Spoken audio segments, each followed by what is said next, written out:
Chair Belarakis, Ranking Member Schakowsky, Chair McMorris-Rogers, and Ranking Member Pallone. Members of the subcommittee, it's an honor to testify before you today. I hope to strengthen your understanding of the issues we're discussing with my Do you own mind pulling the personal mic a story. little closer to your mouth, please? Yes. Is that better, y'all? All right, perfect. I hope to strengthen your understanding of the issues we're discussing today with my own personal story and the knowledge and experience of the young people I have the privilege of representing through the Young People's Alliance. My name is Ava Smithing, and I was one of the teenage girls on Instagram with an eating disorder. I say this all the time. I've said it to many members of your staff, but there are no words I could use that would describe in full the dehumanization that comes with valuing your appearance over your health and well-being, or the pain and anger that comes from knowing this was inflicted on me for profit. I first downloaded social media when I was 10 or 11 years old. There was a brief moment when the platforms did as they promised and peacefully connected me to my friends and new ideas. Then, Facebook bought Instagram, and everything changed.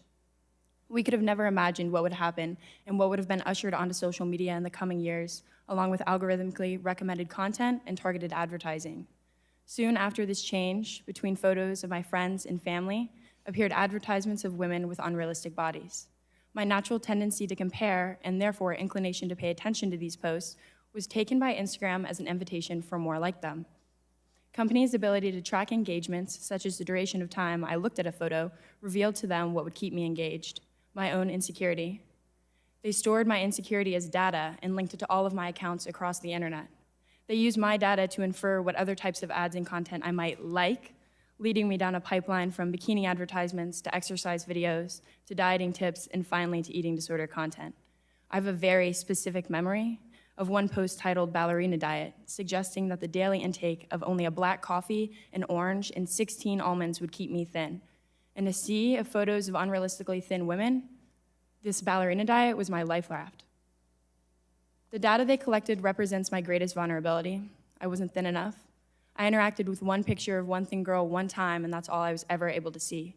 For 10 years, I was trapped inside this echo chamber, where social media takes a classic American beauty standard and puts it on a loop in front of my face, while also showing me in real time the huge number of likes and comments of adoration these posts were getting and reminding me the limited number of posts and likes mine was getting.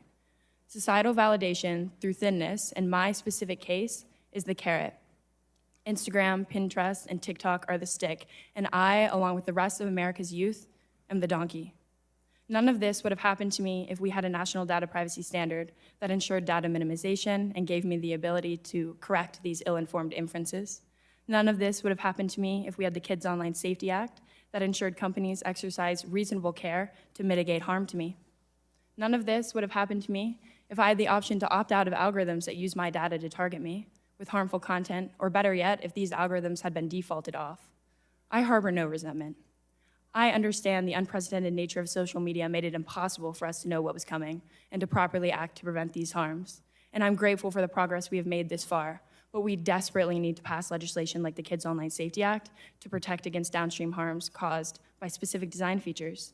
We need to pass COPPA 2.0 to update that old, tired privacy law, and we need to pass comprehensive data privacy to protect all Americans. Whatever steps we take to protect kids alone will eventually prove fruitless if the democracy they grow up into is too fractured to function. Data privacy will protect users from the harm and polarization caused by social media upstream by limiting the information platforms can collect on them and use to sort them into echo chambers. Data privacy will ensure that future iterations of exploitation of our data are protected against and create a framework for which we can regulate artificial intelligence. I promise you that passing legislation like the bills we are talking about today will make your jobs easier and uncloud the heavily polarized discourse that are happening about these issues online. Thankfully, there's a growing movement of young people dedicated to advocating for my generation. Our partnership with the Design It For Us Coalition underscores this, as I see more young people every day joining this fight. Ultimately, this is about more than data privacy and protecting kids online. It's about establishing a precedent for how we react to technology when it endangers us and our humanity, and demonstrating to younger generations that their futures are our priority. Thank you all for your time and work this far, and I look forward to answering your questions.